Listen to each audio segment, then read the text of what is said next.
the evil spirit of that man who came up with the poison was casted out by prayer as my wife embraced him and told him that God loved him, and she prayed for him until he was very calm.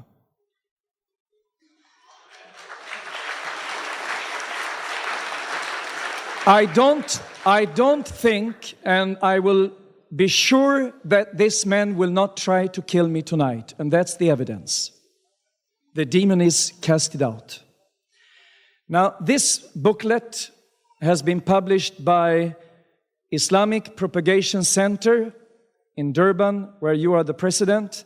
You don't have your name on it, but the very interesting thing is the main part of your message tonight is what is written in this booklet. And I want to give you the scriptures where Jesus explains his divinity. He says in Matthew 19 and 20, "For where 2 or 3 are gathered together in my name, there am I in the midst of them." He gives himself divine quality, being present as God wherever people pray. And then Jesus says, "All power is given unto me in heaven and in earth." Could it be more clear than that? And in John 5, I read it before, Jesus says about himself, "For as the Father raiseth up the dead and quickeneth them, even so the Son quickeneth whom he will. And the Father has committed all judgment unto the Son." Jesus is telling us, I am God because I am going to judge mankind. And in Philippians, the 2nd chapter, it says, "Every knee should bow unto the name of Jesus, of things in heaven and things in earth and things under the earth." So Jesus is going to be worshipped. And in the book of Revelation, Jesus says himself, "Fear not, I am the first and the last." Before that he said, "I am Alpha and Omega, the first and the last. I am he that lives. I was dead, and behold, I am alive forevermore. Amen. And I have the keys of hell and of death." Jesus declares divine authority. But during the time when Jesus appeared on earth, there were so many that called themselves Messiah. So he used another way to manifest himself. He did things God does, and he allowed people to give the witness about whom he is. But at the same time, he did say it. He did say it. Now, Ahmad Deedat, in one way, you always speak with a double tongue. I'm sorry to say that, because you opened up and said that you don't make a challenge, you only give an appeal. But today you said that you look at these discussions as a boxing match, and you say that you believe in Jesus, that he is Christ, and then you spend 1 hour denying this Jesus and you are mocking and blaspheming our Jesus Christ. Because there is one thing you don't understand. You have raised around 30 different questions. And this is also the tactics of the Muslims in this discussion, because you have come here to challenge my Christian faith. And the Muslims have told me, don't say anything against the Quran. And then you ask me to speak before you, and then you give me 10 minutes to answer 30 questions. It's not fair. But I just want to tell you that all what you don't understand is what the Bible says. The great love of God, it says like this, that Jesus, being equal with God, in the form of God, made himself of no reputation, and took upon him the form of a servant, and was made in the likeness of men. Why scorn and mock and blaspheme this Jesus when he came and wept with the people in sorrow? Why make funny stories about Jesus being hungry when he wanted to identify with the starving people? Never Muslims make anything to help their refugees. The Christians have to do it.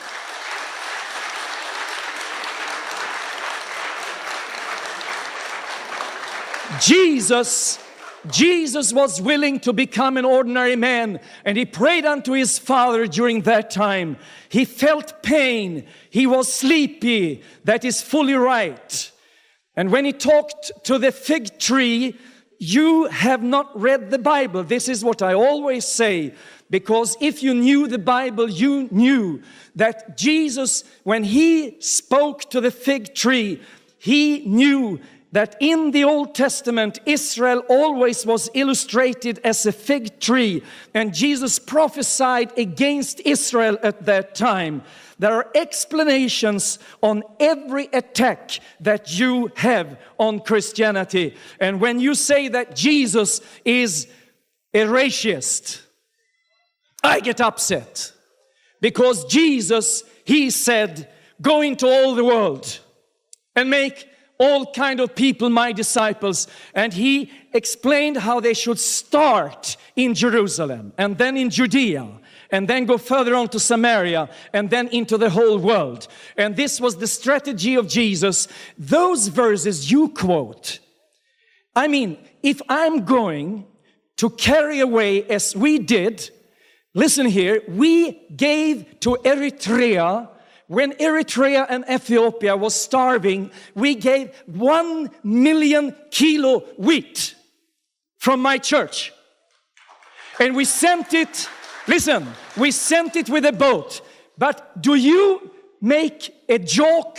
Do you mock me? Do you blaspheme me if I must say that because of our limitations, we had to take 25 kilo first?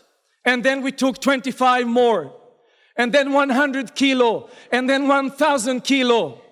And if I said the first hours we take only 500 kilo, then we will continue with 500 more. Jesus said, now I have just come now to the Israelis. I must start here in Jerusalem, in Judea, in Samaria. But then he declared, and you always keep quiet about what the Bible says in its context. This is your tactic all over the world. Jesus said, my love is for the whole world. Time is out, and this is very typical. Many questions, no time to answer.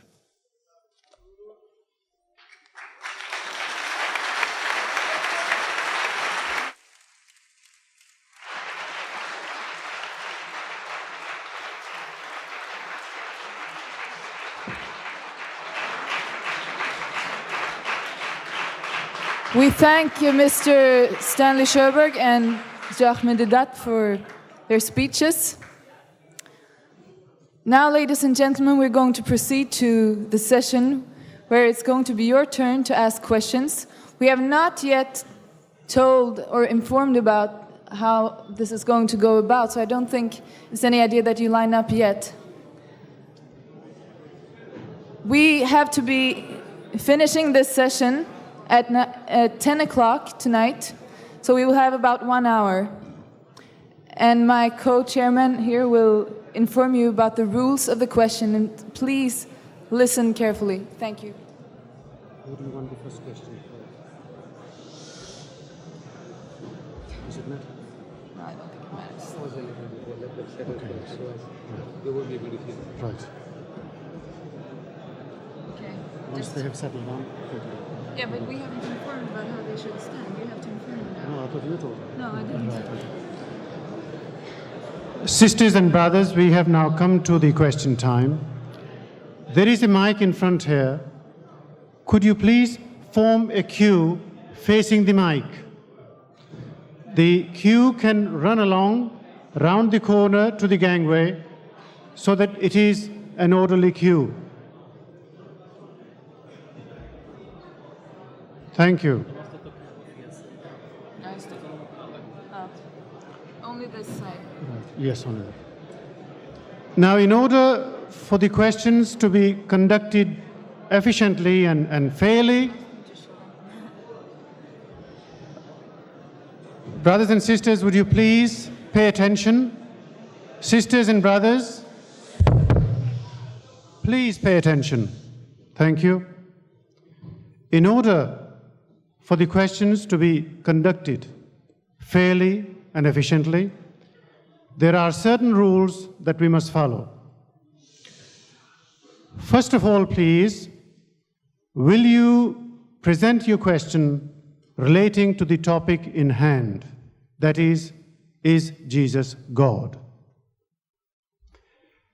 And please do remember that it is question time and not lecturing time. If you wish to deliver a lecture, perhaps you will make some arrangements with Pastor Stanley, and he may be able to organize that for you, in which case we shall come and listen to you. And only one question at a time, please. If you wish to make or ask more questions, please go to the end of the queue and wait your turn again. Please also present your question in a brief and concise manner and to the point. Lastly, brothers and sisters, as there are two speakers here, and we have to be fair to both of them, the questions will be treated in an alternative order, so that we shall have first question for Pastor Stanley, the next question will then be for Mr. Deedat, and so on until we run out of time. Thank you. We also want to inform that the last question will be allowed at 10 to 10. So the first question goes to Mr. Stanley Sjöberg. I'm a Muslim woman, Swedish. I have converted to Islam because I get so confused with the church. Excuse me, I speak French.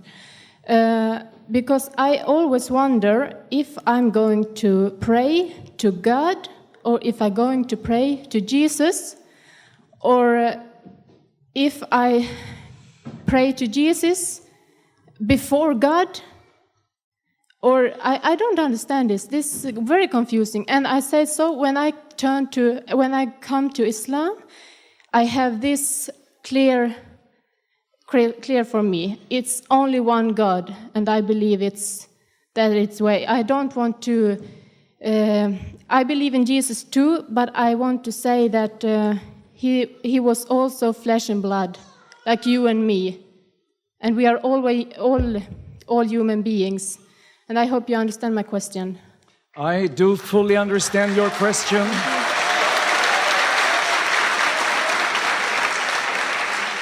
And the Bible tells us that we should pray unto God. And there is no conflict within the Trinity, as the Godhead, the Father, the Son, and the Holy Spirit, they are one, as God is one. And if you pray unto God the Father, or you talk to Jesus, or you ask for guidance of the Holy Spirit, you talk and address the same God. But Jesus came into this world in order to reconcile mankind with God, and therefore we are taught to pray in the name of Jesus, because as Jesus resurrected from death, He resurrected in a heavenly body. You said here before that Jesus could not be God as He could eat, but like the angels and God consumed the sacrifices in the Old Testament, Jesus in His heavenly body, He is divine. In spite of His revelation in front of the disciples. So you pray to God in the name of Jesus. That's the way to come in close contact with God. Thank you, Stanley Sjöberg.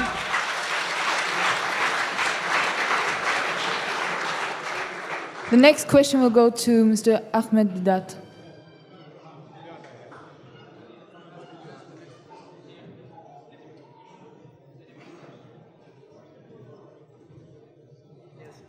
Assalamu alaikum.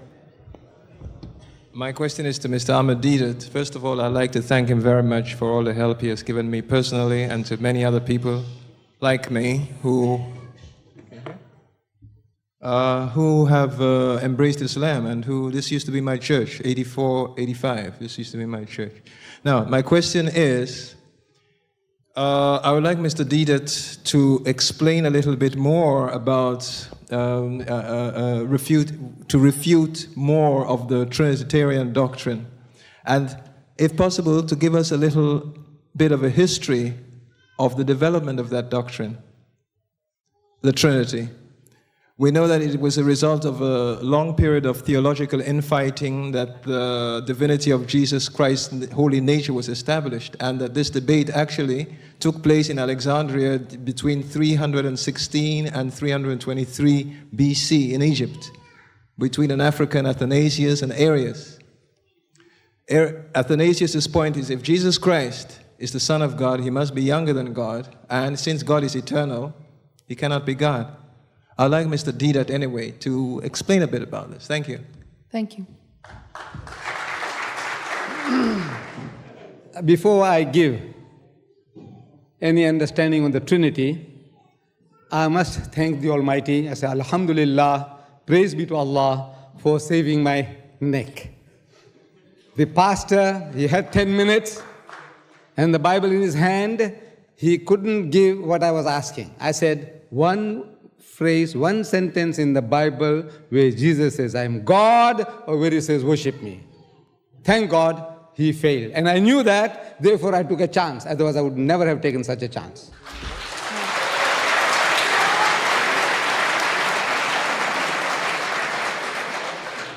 With regards to Trinity, you ask the Trinitarians.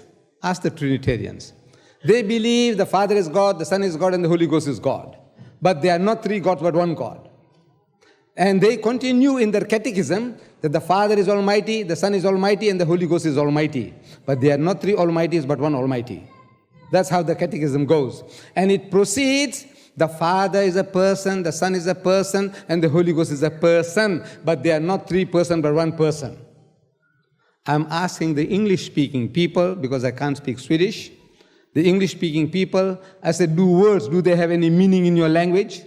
Do they have any meaning? Or you just utter words without any meaning? You said person, person, person, but not three person, but one person. I said, what language are you speaking? It's because I know English. They taught me, the British have taught me English. So what language are you speaking? This is not English, this is gibberish. Not even Greek. This is gibberish. Person, person, person, but not three person, but one person. I said, if you, any one of you, and your two other brothers are identical triplets, identical, we can't make out the difference between the three of you. If one of you commit murder, can we hang the other? I said, why not? You all look alike. So he says, no, you see, I'm a different person. I said, what makes you a different person? Your personality. Now, in your mind, the Father is different, the Son is different, and the Holy Ghost is different. When you say in the name of the Father, you have a certain mental picture of the old Father Christmas, bigger than anything that we can imagine, millions and millions of times bigger than man, but something like a man, with the heaven as his canopy and the earth as his footstool, the loving Father in heaven. When you say God the Son, what are you thinking of? A prize bull or a Volkswagen? No, you're thinking of a handsome young man, like what you saw in The King of Kings, where Jeffrey Hunter was acting. Blonde hair, blue eyes, a Nordic type, a Scandinavian type, not a Jewish type. He doesn't look like a Jew. There's a picture of Jesus Christ there at the back here, where they gave me a place to rest before coming over here, on the wall. And you see handsome young man, like a Norwegian or a Swede, blue eyes and all, and you see a halo on his head. There. If they allow you, go and have a look. There's a halo on his head. I said, where did you get the halo from? You know, that ring, neon light ring, suspended in air. Where did you get it from? Is the Bible says that he had a halo around his head? Did the Jews see any such thing? No. But you see now, we are all programmed into thinking and believing anything, everything that the man says with force, we accept. So I said, this Trinity is thrown out, the verse on the Trinity, the first epistle of John, chapter 5, verse 7, where it says, for there are three that bear record in heaven, the Father, the Word, and the Holy Ghost, and these three are one, is taken out, thrown out of this Bible, the Revised Standard Version, as a fabrication. It's not here. It's taken out. Why? Because this was a note made by a certain Vigilus of Thapsus in the 6th century for his own edification or for the edification of his children, which when the publishers, when they came across a manuscript, that marginal note came into the text.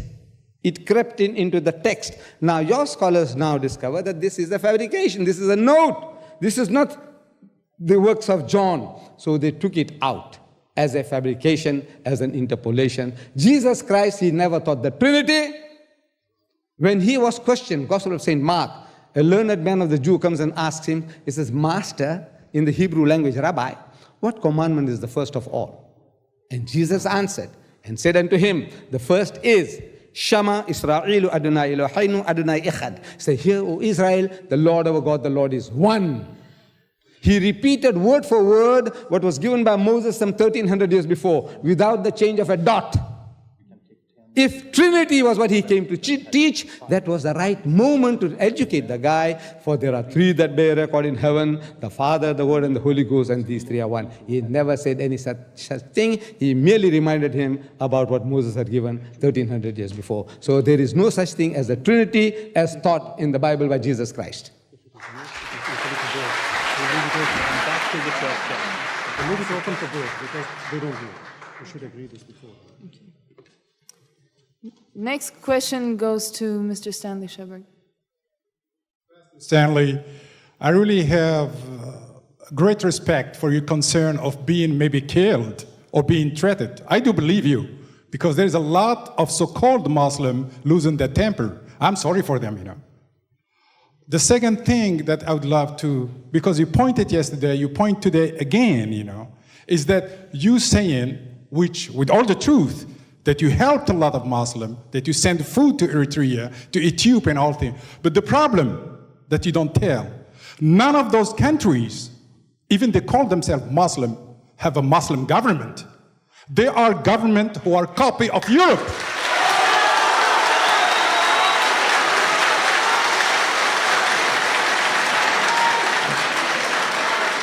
Wait. Sorry. Quiet. Now came to my question. My question is very easy. My question is that the Gospels are telling lies. They are saying that Jesus lies. Such a great man in John 7, 8 to 10 is telling exactly that Jesus tell them, the tabernacles, to go up to the feast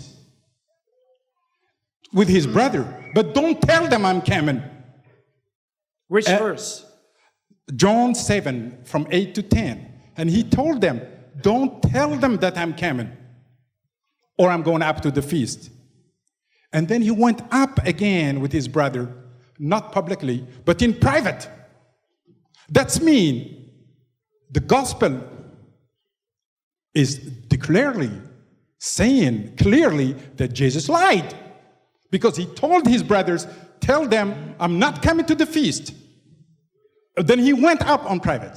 The second thing in my question is in the Old Testament a lot. In Genesis 19, 35, 36. Sorry, sir. Only one question. Yeah, it's one question. In Genesis, it's saying that Lot, his daughters, made up their mind to make love to him and to have kids. Are you in Christianity stimulating incest? Thank you, sir. Please, sir, Now- will you sit down? I will be able to answer. Concerning Islamic governments, I did not know that you do not believe that Iran has a government made up of Muslims. I did not know that Pakistan is a non-Muslim country. I did not know that, but I have heard that actually Iran and Pakistan, they are built up by Muslims. And the same with Iraq. Even if you don't like Saddam Hussein, the Kurds, they are Muslims, and we did help the Kurds. We work with Muslims if they are under government of someone else or under real Islamic laws. And concerning Mr. Deedat, tonight I allow myself to become angry because I experience dishonest behavior. And I am full of wrath because Mr. Deedat behaves like a Nazi officer questioning. Silence, Yes. please. Yes, Silence, questioning a poor imprisoned man under torture, because you demand from Jesus that he shall present himself according to how you want him to form his vocabulary. And Mr. Deedat, Jesus is greater than you are. And when he declares that he is God, and the Bible declares that all are under his feet, even a child should understand that if Jesus tells that to me is given all might and power, even a child understands, then you should pray to him.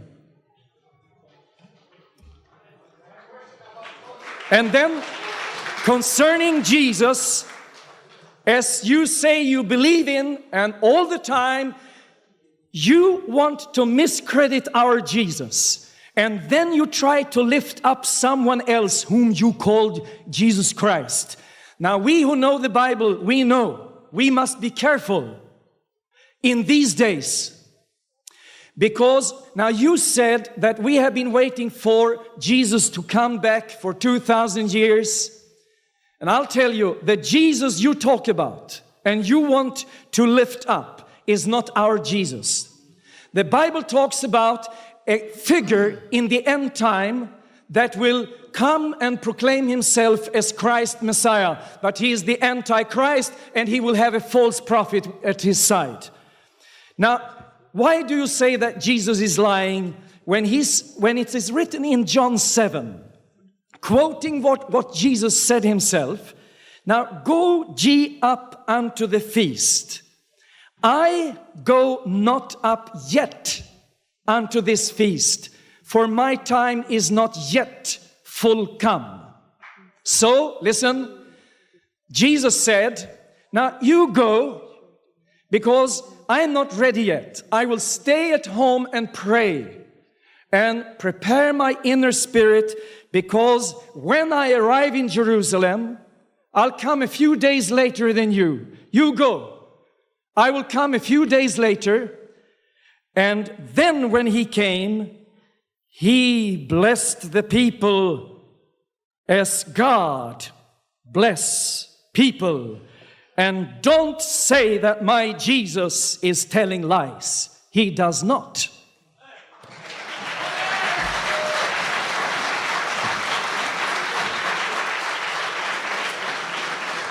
The next question goes to Mr. Deedat, and as we see the line here getting longer and longer, we have to suggest, for the sake of all of us here, that we are as precise and short in our questioning as possible, and also that, please, the speakers would respect this time limit and that we would keep as short as possible. Thank you. My question, in very short. In the Old Testament, we was taught that eye by eye, teeth by teeth, revenge, etc., etc. We growed up, Jesus came, he taught us all of these things, if you might know, and I'm quite sure you know. But let me interrupt the sisters and ask you one question before. You said that you believe in God. This God has character.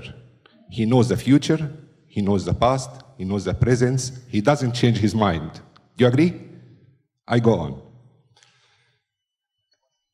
Jesus came, and I'm quite sure that what I'm saying here, you find in any of these books, and you might find it in Quran too.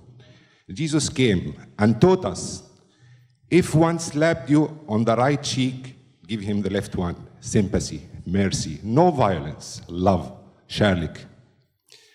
He taught us, if one asks you to go a mile with him, go 2.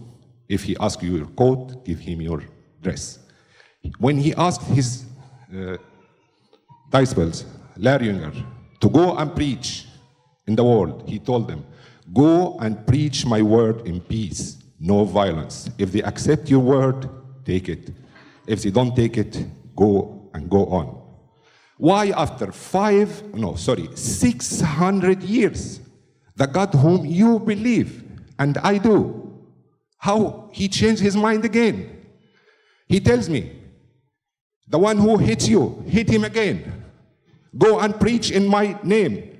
And if they don't accept my name and my word, kill them. If your wife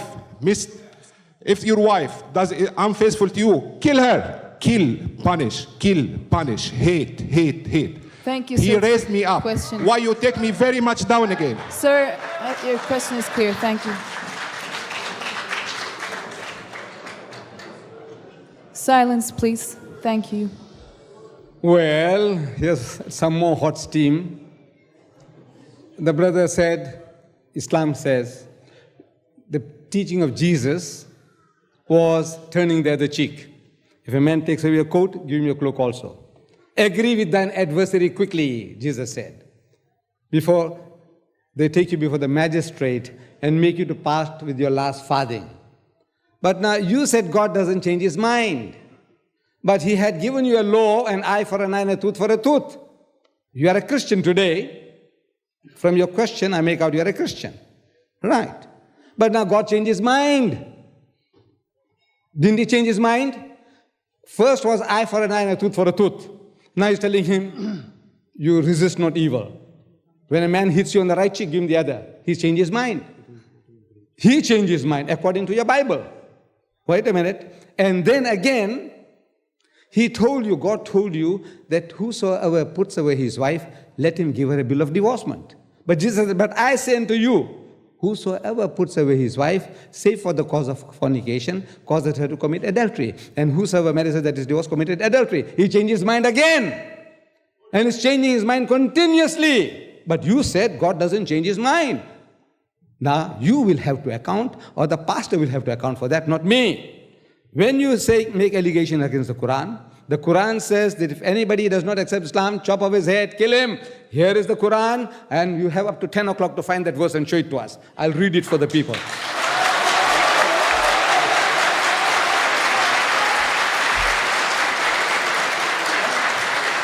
Thank you, Mr. Deedat. My question is that you said Jesus Christ died for our sins. that happened some 2,000 years ago. Mankind has been in existence for thousands of years. Sins are not decreasing, they are increasing. Look in North America, look in South America, look in Asia, look in Africa. Sins, alcohol, drugs, rape, incest is increasing. Will we get another Jesus to come and die for our sins? Thank you.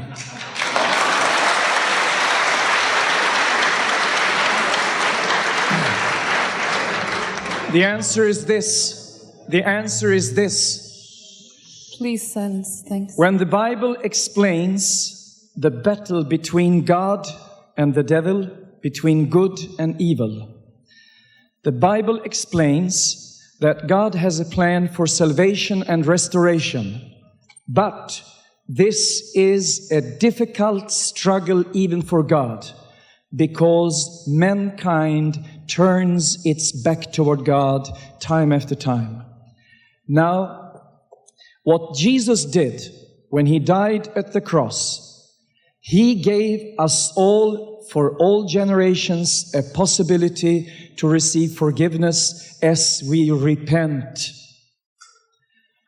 But the real victory over evil and over the devil has not yet been seen. And the Bible says, I don't know, I don't understand why it takes so much time, but the Bible says that evil is a force of respectable character.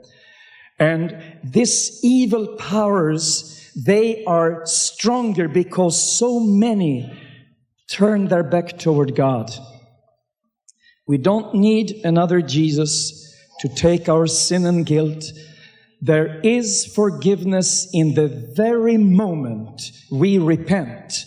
And the Bible says that in this time, very soon, Jesus will come in glory, not to die again, but to manifest His power. And then there will be peace. Satan will be bound. Evil spirits will be removed from earth.